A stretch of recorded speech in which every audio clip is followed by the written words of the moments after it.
안녕하세요. 명지전문대학 컴퓨터공학과 안유정입니다. 제가 발표할 논문의 제목은 비대면 팀 프로젝트 수업에서 학습자 간 소통에 영향을 미치는 요인 분석입니다. 최근 사회적으로 협업과 팀워크를 중요시하는 분위기가 조성되면서 대학 강의에서 팀 프로젝트 기반 학습이 활발하게 활용되고 있습니다. 그러나 관련 연구를 통해서 알게 된 사실로 실제 팀 프로젝트에 참여한 학습자들을 대상으로 설문을 진행하였는데 팀 프로젝트 학습이 개인의 학습 효과에 미치는 영향에 대해서 설문을 진행한 결과 응답자의 72.2%가 부정적인 응답을 했다고 합니다. 이런 부정적인 응답을 한 이유로 팀원 간의 역할 분담이나 소통에 문제가 있었다라고 대답을 한 응답자가 82.2%로 가장 많았다고 합니다. 팀 프로젝트 수업은 분명히 학습자들의 자기 주도적인 학습 역량을 높일 수 있고 여러 사람들과 의견 교류를 하면서 개인적인 사고의 한계를 넘을 수 있다는 장점을 가지고 있습니다. 그러나 실제로 팀 프로젝트에 참여하고 있는 학습자들은 이러한 좋은 점보다는 낯선 사람들과의 소통 때문에 팀 프로젝트가 어렵고 힘들다고 느끼고 있는 것 같습니다. 특히 최근 2년간 비대면으로 대학 수업이 진행되면서 비대면으로 팀 프로젝트 수업을 진행할 경우에 학습자들은 더 소통에 어려움을 느낄 수밖에 없을 것 같습니다. 따라서 본 연구에서는 비대면으로 팀 프로젝트 수업을 진행할 경우 학습자들의 소통을 지원할 수 있는 요인들을 지원 요소들이 어떤 것들이 있는지에 대해서 연구해 보게 되었습니다. 발표 순서는 연구 개요, 연구 내용, 그리고 설문 조사를 통해서 학습자 간 소통의 원활성에 대한 설문조사 결과를 비교 분석해 보도록 하겠고요. 마지막으로 결론을 맺도록 하겠습니다. 본 연구의 목적은 팀 프로젝트에 참여하는 학습자들이 가장 큰 갈등 요소로 느끼고 있는 소통의 어려움을 지원하는 요소를 연구해 봄으로써 팀 프로젝트 학습 효과를 높이고자 하는 데 목적을 두고 있습니다.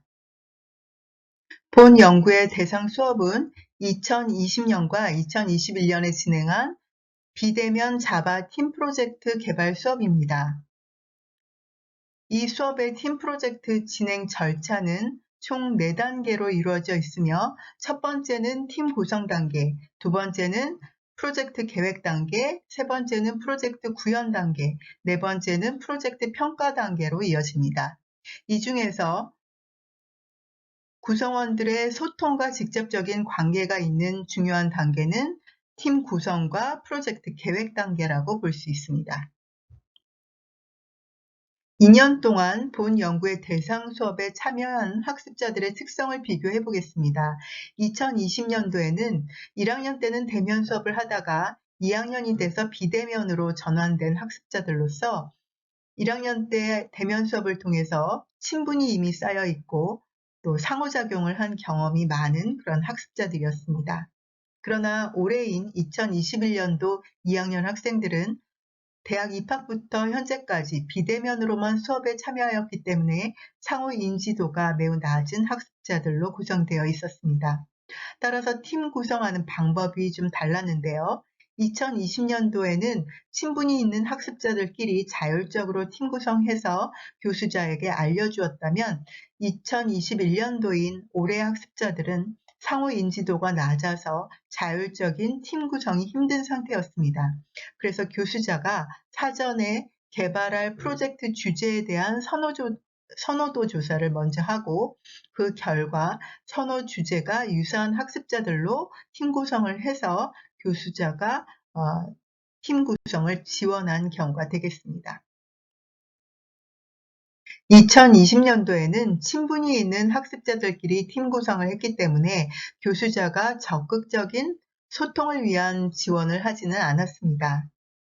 그러나 2021년도 학습자들을 위해서는 다양한 학습자들의 소통을 위한 지원을 실시하였는데요. 먼저 팀 구성 시에 선호하는 프로젝트 주제에 대한 조사를 먼저 실시하고 그 선호하는 주제가 같은 학생들끼리 팀이 이루어지도록 지원을 했습니다. 그리고 두 번째로 SNS에 팀 톡방을 만들어서 학생들이 서로 인사하고 소통을 시작할 수 있도록 도와주었고요. 세 번째로 팀 구성 초기에 팀원 간의 교류가 활발하지 못한 팀의 회의 진행도 도와주었습니다. 그리고 역할 분담에 문제가 있는 경우에는 교수자가 팀 회의에 직접 참여해서 역할 분담에 대한 조정도 지원을 했습니다. 자, 여기까지가 소통 지원을 위한 다양한 방법이라고 볼 수가 있고요.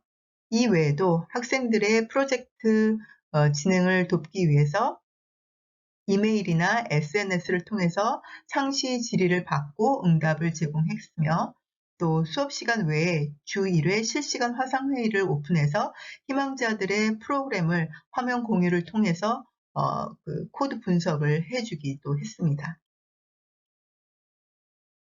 2020년도와 2021년도 수업 진행 후 학기 말에 대상 학습자들을 통해서 소통의 원활성에 대한 설문을 조사하고 그 결과를 비교 분석해 보았습니다.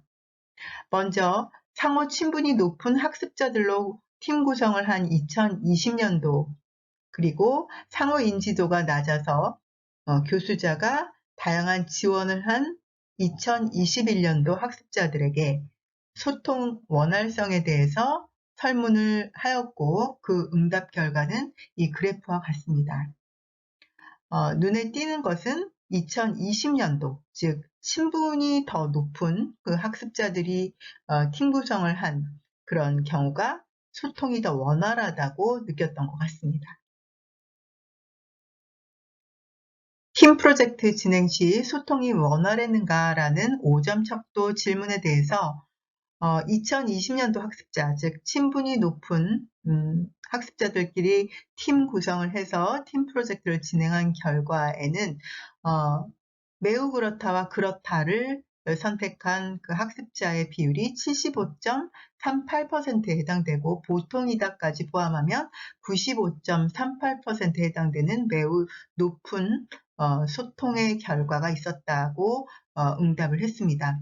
그러나 2021년도, 즉 상호 인지도가 낮아서 교수자가 다양한 소통에 지원을 한 그런 학습자들은 그거보다 다소 좀 낮은, 즉 4점에서 5점의 응답을 한 학습자들의 비율은 60.6%, 그리고 보통이다까지 포함한 3에서 5점의 응답을 한 누적 그 학습자들의 비율은 89.39%가 됐습니다. 이것으로 보아 결론적으로 팀원들 간의 소통의 문제는 선호하는 주제가 유사한 학생들끼리 팀 구성을 하거나, 또 역할 분담에 대해서 좀 지원을 해주거나, 또 과제 진행의 지원과 같이 외부적인 요인에 대해서 어느 정도 도움은 되지만, 그거보다는 팀원들 간의 인간적인 친분 관계가 더 중요하다, 더 효과적이다라는 결론을 낼 수 있었습니다. 따라서 비대면 팀 프로젝트를 진행하는 경우에 교수자는 다른 것보다도 팀원들 간에 우선적으로 인간적인 친분 관계를 쌓을 수 있는 방법을 모색해보는 것이 중요하다라는 결론을 맺게 되었습니다.